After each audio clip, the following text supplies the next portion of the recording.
Nama Google Assistant tentu sudah tak asing lagi, terutama bagi pengguna perangkat Android. Secara default, hanya dengan mengatakan, "Hey, Google," asisten digital ini akan langsung muncul di layar perangkat.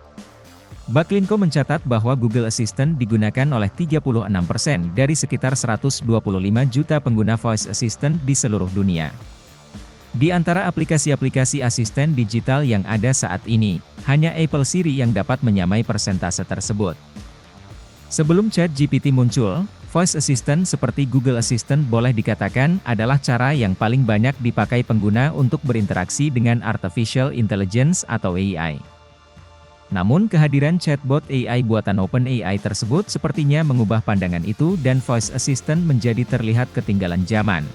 Oleh karena itu, Google berencana merombak asisten digitalnya itu dengan fokus pada penggunaan teknologi AI generatif, seperti yang digunakan ChatGPT dan chatbot Google Bard. Kabar ini terungkap melalui email internal yang diterima karyawan Google pada akhir Juli lalu dan dilihat oleh Axios.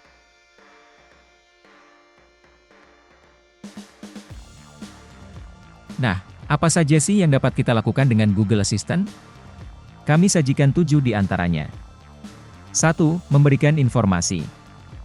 Fungsi utama Google Assistant adalah memberikan informasi kepada pengguna. Fungsi ini menjadi fitur umum, karena biasanya orang memakai Google untuk mencari informasi di internet. Namun bedanya dengan Google Search Engine adalah Google Assistant menerima input berupa suara.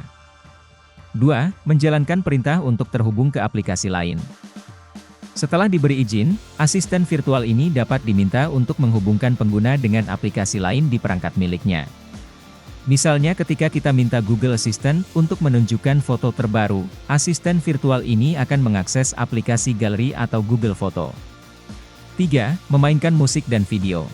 Kita bisa meminta Google Assistant memutar musik dan video apa saja, bisa yang bersumber dari YouTube atau file yang sudah ada di perangkat kita. Kuncinya adalah kita harus mengucapkan judul lagu atau film secara jelas. Dan untuk memainkan musik atau video yang ada di perangkat, perintahnya harus lebih jelas dan runut agar asisten tidak salah langkah. Misalnya perintahkan untuk membuka storage dulu, baru memilih salah satu judul video atau lagu. 4. Mengirim pesan dan melakukan panggilan. Fungsi ini sangat penting karena cukup membantu, terutama ketika pengguna sedang tidak bisa menjangkau perangkat untuk mengirim pesan atau melakukan panggilan. Sama halnya dengan memberi perintah untuk memainkan musik dan video, berikan perintah secara runut dan jelas tentang siapa penerima panggilan dan siapa yang harus menerima pesan, kemudian pastikan kontak penerimanya juga sudah ada di perangkat.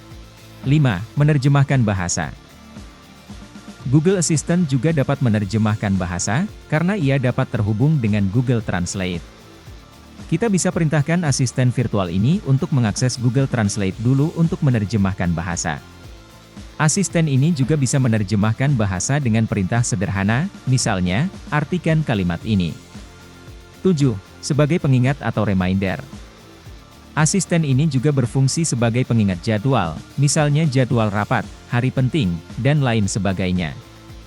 Agar kita bisa memanfaatkan fungsi ini, tentu saja kita harus mengatur jadwal terlebih dulu dengan jelas, misalnya di Google Calendar, Reminder, atau tools lainnya. Sebagai pengingat waktu, sama seperti fungsi lainnya, kita berikan perintah dengan suara untuk mengatur atau setting alarm. Bahkan kita juga bisa memberi judul untuk alarm tersebut. 7. Pengingat cuaca dan lalu lintas.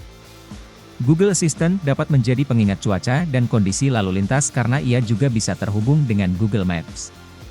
Fungsi ini tentu bermanfaat bagi mereka yang bekerja atau sering beraktivitas di luar rumah, karena pasti membutuhkan informasi kondisi cuaca dan lalu lintas hari ini.